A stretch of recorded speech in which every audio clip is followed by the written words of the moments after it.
சட்டமன்ற தொகுதியின் BLA 2 booth level agent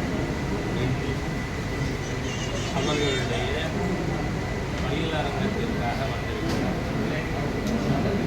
நீங்கள் பார்த்தா 4ஆம் தேதியிலிருந்து 9 மாநிலங்கள் 3 யூனியன் பிரதேசங்களுக்கு special intensive division of electoral roll துவங்கி நடந்து கொண்டிருக்கிறது. ஆனால் எந்த மாநிலத்திலும் இல்லாத அளவிற்கு தமிழகத்தில் திராவிட முன்னேற்ற கழகம் இதை எதுக்குறேங்கிறாங்க. ஆர்கே நகர் தொகுதியில் மேடம் ஜெயலலிதா அவர்கள் போட்டியிட்ட போது நீதிமன்றம் வரைக்கும் திமுக போட்டு ஸ்டாலின் போனாங்க. அது 40,000க்கும் மேற்பட்ட வாக்காளர்கள் போலி. அதுக்காக தான் இந்த எஸ்ஐஆரே.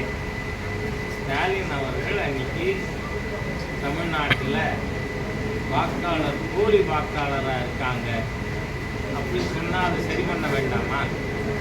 அதுக்காக தான் தேசிய அளவில் இப்போ இந்த எஸ்ஐஆர் அமலுக்கு வந்திருக்கிறது.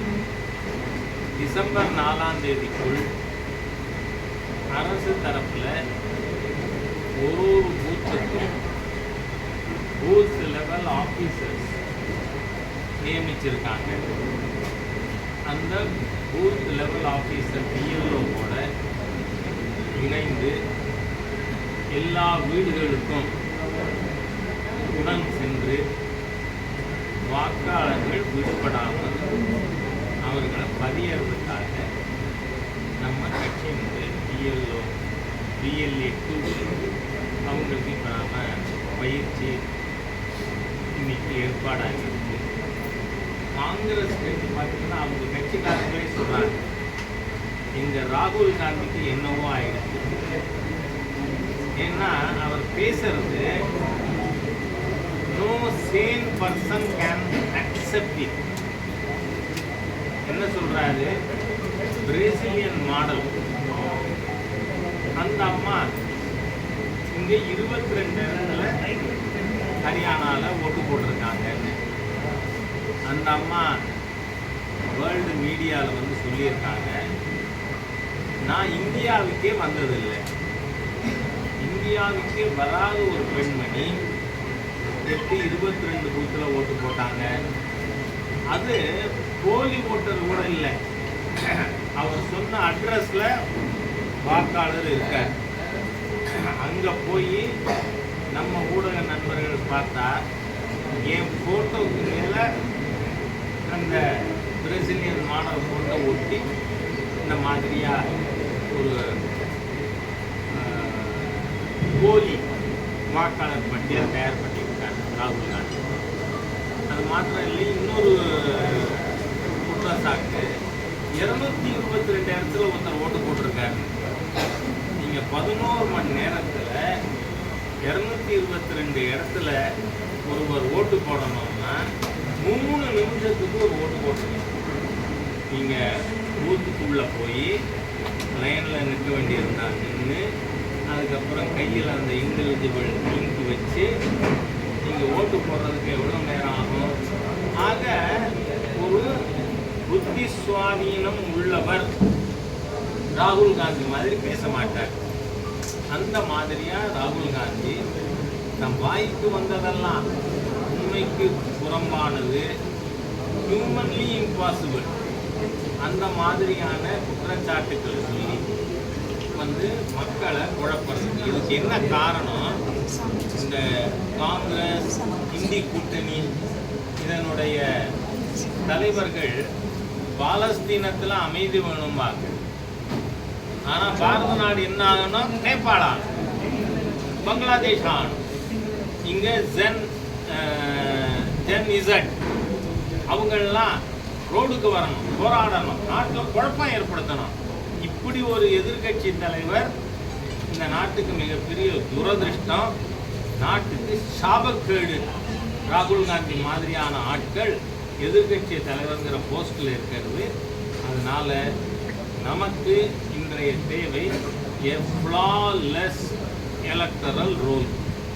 அது கொண்டு வர்றதுக்கு எலெக்ஷன் கமிஷன் எல்லா ஏற்பாடுகளும் செஞ்சிருக்கு. தமிழ்நாட்டிலையும் ரெவன்யூ டிபார்ட்மெண்ட்டில் அவங்க கீழே இறங்கி ஒர்க் பண்ணிகிட்டு இருக்காங்க. அதிகாரிகள் மத்தியில் ப்ராப்ளம் இல்லை. ஆனால் திமுக தலைமை, காங்கிரஸ் தலைமை மிக மோசமானதாக, நாட்டுக்கு எதிரானதாக இருப்பது துரதிருஷ்டவசமானது. இது மக்கள் புரிந்து கொள்வார்கள். அதோடு மட்டும் இல்லை, ராகுல் காந்தி என்னவெல்லாம் பேசுறதுன்னு தெரியல. இராணுவத்தில் எத்தனை ஜாதி இருக்குது, யார் இருக்காங்கன்னு பேசுகிறாங்க. இராணுவத்தில் முதல் ரிசர்வேஷன் கிடையாது. அவர்களுடைய தகுதி, உடல் வலிமை, அவர்களுடைய ரெக்கார்டு, பெர்ஃபார்மன்ஸு, இதெல்லாம் அடிப்படையில் கமிட்மெண்ட்டு. இதன் அடிப்படையில் தான் இராணுவ அதிகாரிகள் நியமிக்கப்படுறாங்க. இதற்கு முன்பாக கிறிஸ்தவர்கள், முஸ்லீம்கள் எல்லாருமே இராணுவ உயர் அதிகாரிகளாக வந்திருக்காங்க. ஆக இதுலேருந்து என்ன தெரியுது?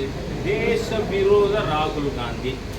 நான் வித் ஃபுல் ரெஸ்பான்சிபிலிட்டி இந்த வார்த்தை பயன்படுத்துகிறேன். ஏன்னா ராகுல் காந்தி என்ன சொன்னார்? I not only fight BJP, I not only fight RSS, I fight Indian ஸ்டேட்னு சொல்லியிருக்காரு. நாங்கள் இந்திய அரசை எதிர்க்கிறேன் ஒரு எதிர்கட்சி சொல்லலாம். I can accept, I can understand. ஆனால் ஐ ஃபைட் இந்தியன் ஸ்டேட்னா இந்த தேசத்தை எதிர்க்கிறேன்னு ஒரு தேச துரோகி ராகுல் காந்தி குழப்பத்தை ஏற்படுத்துவதற்காக தேசத்தில் இந்த மாதிரி பொய்யான, அதுவும் கற்பனையே பண்ணி பார்க்க முடியாது அந்த மாதிரியான துணை சுருட்டுகளை அவர் வெளியிட்டு கொண்டிருக்கார். இது பீகார் மக்கள் இதை புரிந்து நிச்சயமாக காங்கிரஸ்னாலேயே தேஜஸ்வி யாதவ் மிகப்பெரிய அளவில் தோல்வியை சந்திப்பார் அப்படின்னு தான் பீகாரிலிருந்து நமக்கு தகவல்கள் வருகிறது. எனவே மாநில அரசாங்கம் திமுக பார்த்தீங்கன்னா ஒரு ரெட்ட நிலப்பாடு மாதிரி, நாங்கள் எஸ்ஐஆரை எதுக்கலை, அவங்க சார்னா எதிர்ப்பாங்க. ஏன்னா அண்ணா யூனிவர்சிட்டியில் அந்த சார் இந்த சார்னு இன்னி வர சொல்லலை. அதனால ஸ்டாலினோட முதலமைச்சரோட நிலைப்பாடு என்னவா இருக்கு? நாங்கள் இதை எதுக்கலை, ஆனால் இப்போ நேரம் வராதுன்னு. அது எலெக்ஷன் கமிஷன் டேட்டு, ஷெட்யூல் எல்லாம் கொடுத்துருக்காங்க. தமிழகத்தினுடைய தேர்தல்கள் நோட்டிஃபை பண்ணுறதுக்கு முன்னாடி இந்த whole process will be complete. அதனால் பொய்யை பரப்புகின்ற தீய சக்தி இந்திய கூட்டணியை மக்கள் முழுமையாக தோற்கடிக்கணும், நிராகரிக்கணும் அப்படின்னு